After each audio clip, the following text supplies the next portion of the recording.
Okay, we're live. Good evening, everybody from Germany, from my side. And I guess it's also evening for my co host from Nigeria. Today, we're going to talk about a very important topic, something that I genuinely believe that people hardly talk about, if at all. It's how to migrate without losing your family. And I find this interesting because it's something which I have lived and I see it every day. Now, migration has opened doors to incredible opportunities for lots of people, you know. And when you travel, sometimes you also have family on the other side. But in most cases, you're traveling and leaving, your family behind. However, when this is not properly planned, it can really place significant strain on marriages and also family life. I've seen lots of relationship, that got destroyed, be it, couple relationship or between family members. In some cases, it's even the new family that you meet or you create abroad. In other cases, the family that you left back home. So many couples have found themselves separated by continents, leaving one spouse abroad while the other remains at home. And then over time, because of loneliness, emotional distance, concerns about trust, fidelity, and so on and so forth, it begins to affect the relationship. And then also between parents and children, there are also strains there. So these are the core things which are going to focus on this evening. If this topic relates to you in one way or the other, we would very much love to hear from you. Leave a comment wherever you're watching or listening to this from so we can, get your thoughts. Or if you have questions also related to this topic, I'm more than happy to also take them. But before we proceed, I noticed that it's just me now on the show. My co-host that was with me is nowhere to be found anymore. But then, coming back again to the core of the topic, for families with children, the challenge can be even greater because while parents may be able to provide financial comfort, children they often grow up without the daily love, guidance, and reassurance that only a parent can actually provide with their presence. And when that's not there, when that's not the case, then it becomes a major, major problem for them. So children are now raised by relatives or caregivers who, despite their best intentions, cannot fulfill or replace, the roles of the parent, be the mother or the father. So you see that there are really different levels to the, I would say, I wouldn't call it inconvenience, but the kind of challenges that migration poses. But the key thing here is you identifying where you fall in, within this whole scope. Who are you? Are you a parent? Are you a child? Are you a spouse? Are you the caregiver and so on? And then think about it because it's something that people don't think about. You move abroad, you think that's all.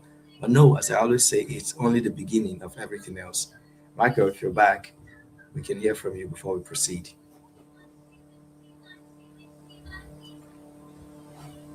Yeah, so thank you very much. Thank you very much to all our viewers across the different platforms. Yeah, this very topic is a very important one because it has really affected relationships. When you say relationships, sometimes you move abroad with the intention of maybe bringing your spouse and the children to the kids to be after a few months and all of that. And by the time you've crossed over, in an attempt to bring your family over now, you begin to face a lot of these bottlenecks. It's been very easy for some people, and for some people, it's been more or less impossible. They are kind of, if I could say, permanently separated. It is not difficult for the maybe the wife to come back home, and the children are here. Sometimes the children are quite young; they can't see on their own. You need a nanny and all of these complexities. So tonight, what I really want to get clarity about is what is the cause of all of this. Why is it that the experiences are different? For some people, it's not very difficult for them after moving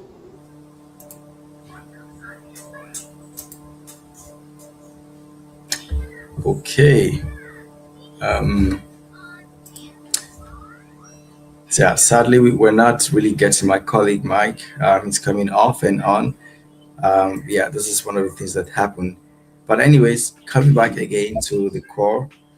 Are you back? If you're back, please continue. I want to let you finish. Yes, I'm back.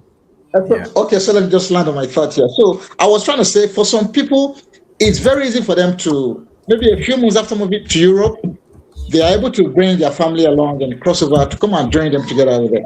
And for some other, it's been years since they left. They can't even visit home, and they're not able to move their family over. So, what could be the issues from somebody who has a lived experience and who stays abroad, and with your years of experience on the migration space?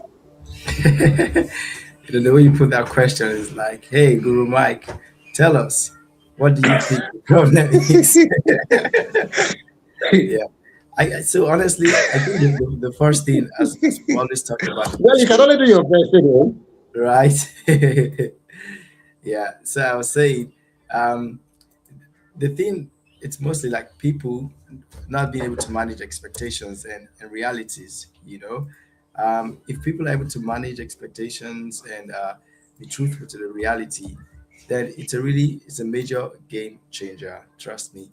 Um, I think one thing I've realized is a lot of things that happen when you migrate or when you move abroad, they don't happen um, consciously. They don't happen naturally as they would when you are in your, say, like your home country.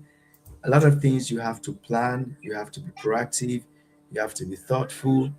Things will not just happen by default. No, you have to take actions, you have to take measures, you have to take precautions. um I've seen successful marriages and I've also seen those that broke up. I've seen successful family relationship, I've also seen those that broke up. But one thing stands out in all of them, or at least there's one common denominator, and there are things around clear communication and setting boundaries. Because the fact is, things will not remain the same once you move abroad, regardless of where that might be for you. So the core of the problem is people not realizing this big step that they have taken in their life. And think about it, a lot of things like it takes a big, toll on you when you move abroad, especially if you're moving there to like settle permanently. Think about it, if you're a student who moved to a new country and studying, let's say you moved to Germany and you're studying, the study system here is pretty much different from the one that you used to know. Let's say you come from Nigeria or some other part of Africa. It's more demanding. And then in most cases, you have to study and also work at the same time to pay your bills. It's not the most common thing you find back home. For a lot of people, it's relatively new. And that comes with its own demand. I don't want to use the word stress, but the right word there is demand. So it's really demanding. And then if you are in a relationship whereby your partner or your parents, as the case might be, do not understand this change that you've made and they expect things to stay the same the way they used to be, that's a major, major, major, major issue right there. That's like the deal breaker. Well, maybe not at first, but over time it adds up. So again, it's both you and the people that are in your life to realize that there's a significant change in my life right now and I need to adjust accordingly. And then it's also important for these people to make that adjustment from their side as well because things will not be the way that they used to be. So, and this is the first aspect, not realizing that I have changed, countries, borders, continents, and things are not going to stay the same like the way they used to be before. And because of these, I have to adjust. And at the same time, the people in my life need to understand these adjustments. That's the first thing. If you're back, maybe you want to comment on that before I proceed.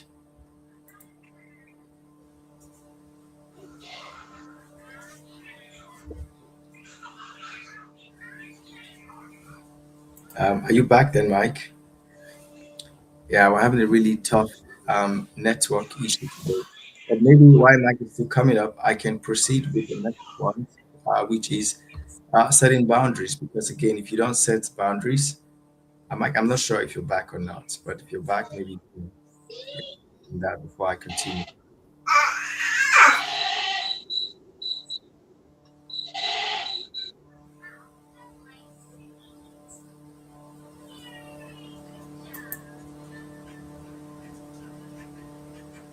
Mm.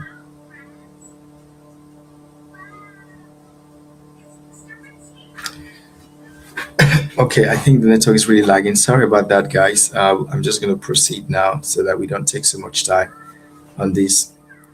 So, um, The first thing is realizing this change and being able to adjust accordingly. So you are making that adjustment, the people in your life are also making that adjustment. Now the other part is setting boundaries. A lot of us do not know how to set boundaries. And when I mean boundaries, I mean um, yeah, what are the things that you're going to accept and what are those things that you want to accept? You cannot be someone who everything goes, that you want to please everybody, that you're okay with everything. No, you can be okay with everything. You're human. And there's certain things which you won't take, there's certain things that you will not like, and there's certain things that you would like differently. So being able to communicate these things properly. And then in cases whereby you literally cannot meet up with some of the demand or requests, from family members or partners, and then you don't speak up, you don't say these things, you're in silence, and until after a while there's really nowhere else to go but to just burst out. And then when that happens, in most cases it's too late. So again, if you're able to set boundaries and say the things that you take and the things that you won't take, it becomes also really important, especially if you move abroad and then you have some family members on this side that you meet. It's also another part that really brings a lot of stress on people over here. I've seen cases whereby family members abroad supported, another family member to join them here, but after a while they had some differences, and these things happen, especially if you are, like, let's say, in a family where, like, the family members are, say, of different generation, like you and your uncle or some old aunt, uncle, or cousin. You think differently. You want to study one thing, they want you to study another thing. You want to go one way, they want you to go another way. So, again, you have to realize that you're the one who's going to live your life and face the consequences. So, be able to communicate clearly. And trust me, not everyone is going to cooperate with you. Cooperate in the sense that understand what you want to do, understand the path that you want to take, and it becomes even more problematic if you're someone who takes a lot of risk. Risk in the sense that you want to venture into something, but then your family members, because they love you and they just want you to be safe, and don't want you to take any risk, so to speak, even though it's not really a risk. I've seen cases whereby um, family members would discourage other members to not go into entrepreneurship, right? To just stay employed because it's a safe place to stay. You stay there, you earn. At the end of the month, you're sure of a salary. But if you would venture into entrepreneurship, it's kind of 50-50. You have unlimited earning potential, but the, as much as it goes up, that's also how it goes down too. It's kind of a gamble, but you can still venture into it in a really calculated way that you still, like, calculates the risk and still be relatively safe. But again, if you are working with people of different generations and mindset, then this actually brings another major strain whereby, if not done properly, then it's just really a big issue. And this is why seeking, well, I wouldn't say professional guidance, but just trying to understand that, hey, this is something I have to be conscious of before embarking on your migration journey becomes really important. Um, in my case, for example, I think I'm someone who is really experienced in the space. Um, I would recommend that you take your time to understand your family's unique situation, and then being able to plan a sustainable pathway for yourself. And here we're talking really in the cases whereby you don't want to move and lose your family, because of you are not there. I've had questions multiple times where people ask, okay, I want to move. How can I move with my family? Now, in the case of Germany, you don't have a lot of options as you have it in other countries. You can move and do a family reunion that works, but usually one of the spouse has to go first, and then the other will come later, right? And now we're talking about what happens within that phase where one moves and the other has to come later. And the key thing here is, how can you prepare to make sure that, A, either you all move together and go to that new destination together and continue your life there, or if one has to go and the other will join later, how can you do that in the shortest period? Mike, if you're there, I would let you jump back in.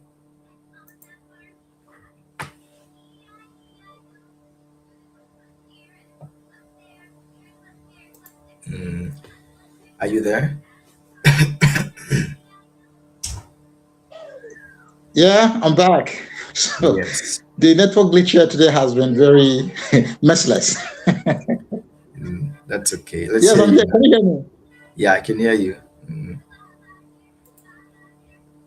I can hear you loud and clear, Mike. Yeah, good. So I've been already making some points, before you joined. So maybe you can comment on that so we can continue.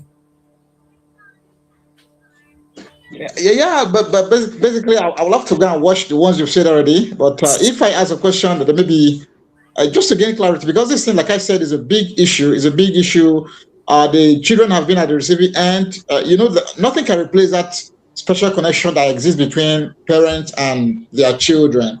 It's beyond money and all of that. In most cases, the money is there, but these children are just like more or less being raised, and there's that gap, and it can go up to adulthood. The absences of these parents. So I don't know if it's because of immigration policies or the route which these persons are used to travel to Europe, which does not permit, or if it was not mentioned, if they were married in the first instance, or whether they had children and all of that. So that's what I actually wanted to know. And then maybe what the audiences also need to know. Maybe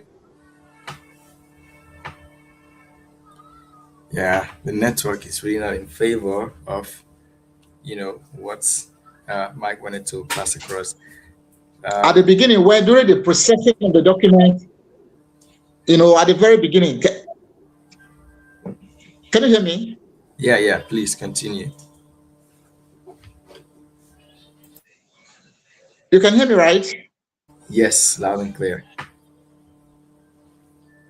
Okay. Okay. So now, is it about the means through which person traveled abroad, or was it the absence of professional services? Was it the wrong? So these are the Yeah, things that I wanted to know, and which I'm also sure those listening our audience for tonight are also willing to know. And the cost of traveling wrongly at the beginning yeah, could be more at the cost of maybe getting professional services.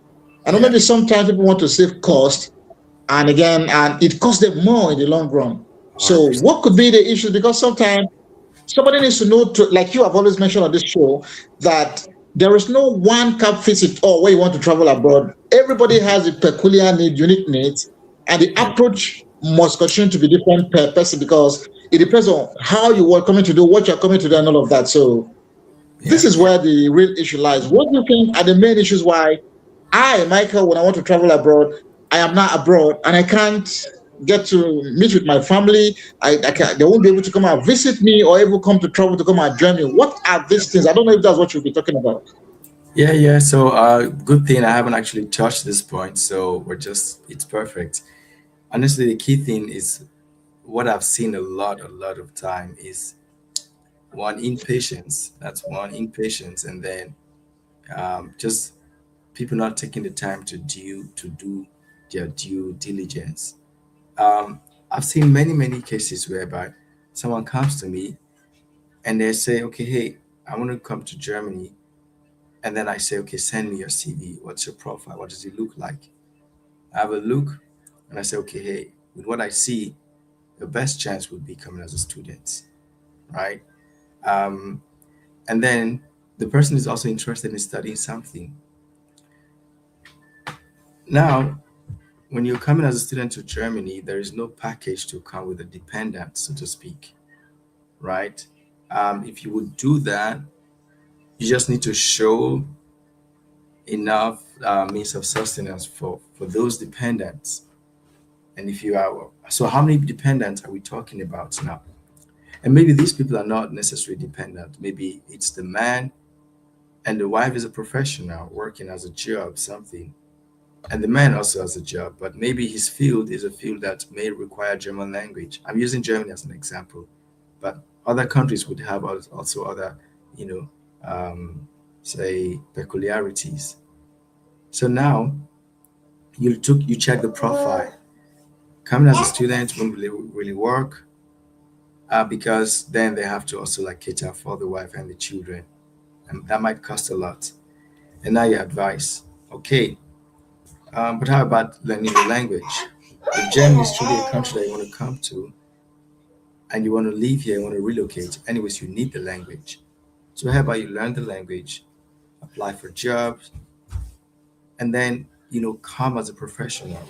When you come as a professional, you have the option to bring your family. Maybe immediately you're coming, or after a couple of months. But that wouldn't be the case if you come as a student. So it comes back to your point. Is it the routes that they come? Yes, mostly. And to surprise you, some people think they are smart. They now come with a visiting visa and decide not to go back again. Maybe it's the couple, the wife and the husband, they come with a visiting visa, then they stay and try to find how to settle in. And honestly, in a lot of cases, for people like that, it's a super downgrade for them.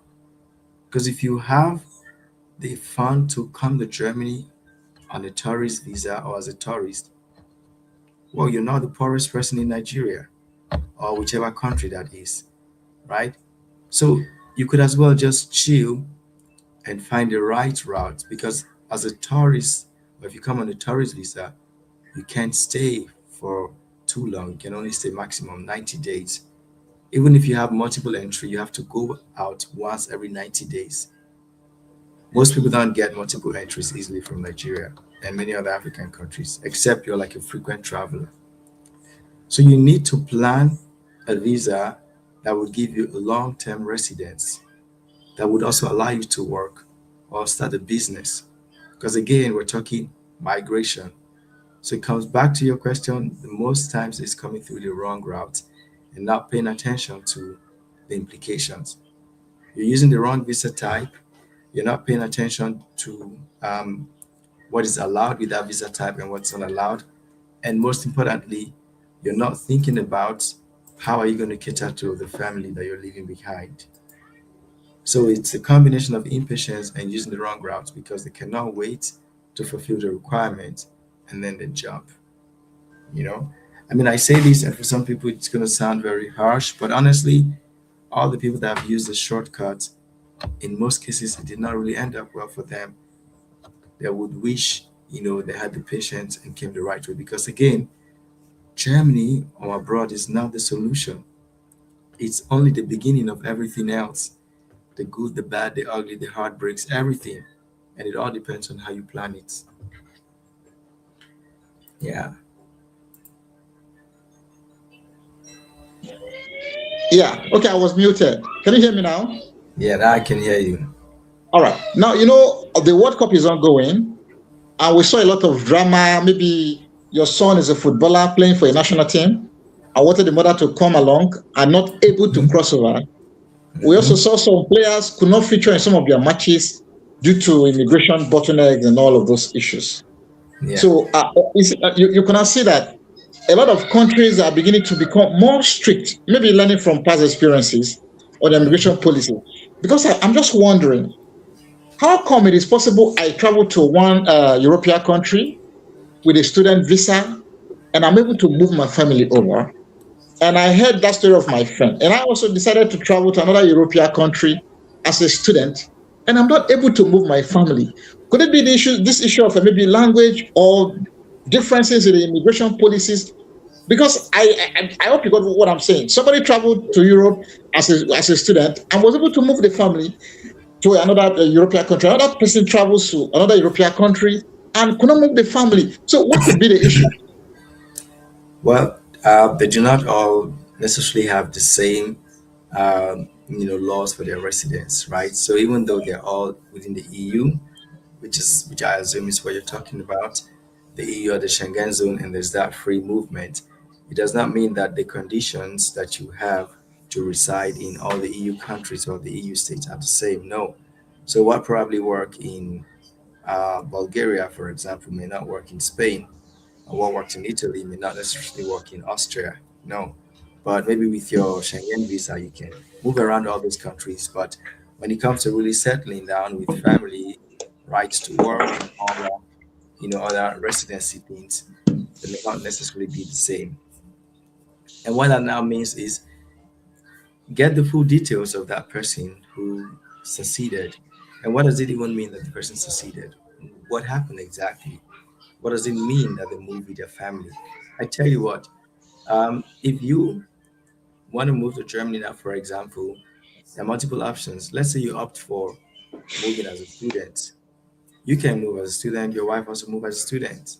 And then it becomes easier to, to come with one or two of your children because both parents are coming on a student visa and they have sufficient funds for themselves and the children. Well, that is you and your family that moved, but you probably will not tell that person that this is how I moved. You probably will not tell them the specific visa type. Maybe not because you don't want to tell them, but maybe the conversation did not go that far. And again, this is like all the missing information that you don't hear in the story. You just hear or see pictures that, oh, this guy moved with the whole family to wherever. But how? And not to mention, maybe they moved as refugees, maybe they're under certain kind of threat where they were. There's also provision for you to move that way. Or they moved as a professional. You know, a lot of IT professionals in Germany, because the IT sector is a sector which is in very high demand. So when they move, they also demand that, hey, I want my family to be moved as well. So the company makes provision for that. So that one is a classical straight and sweet move. In most cases, the professional goes first and then the family comes in the family reunion. At least that's how it works in Germany most times. So when that happens, you hear that, oh, this person moved. But again, do you have the same qualification? Do you have the same background? Do you have the same experience? So those are always the questions. So even within the same country, what worked for one person might not necessarily work for the other because certain prerequisites have to be met.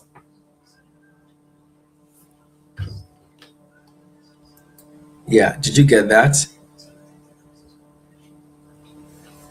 Yes, I got it now. Okay, so what you're saying is, well, maybe the prerequisites or the requirements again differ, and how much you're able to meet the requirements will determine Of course, yeah, of course. That's always the key thing. That's always the key thing, and this is what people don't is pay that attention correct? to. That's correct. Yeah. Did you hear what I said? Yep. And I said yes. That's correct.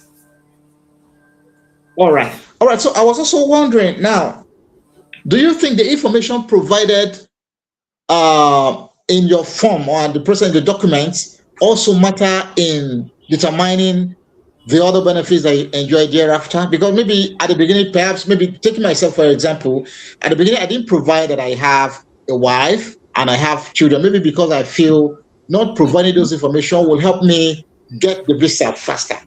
And after I have moved, I am not trying to. Do you think that's also a factor?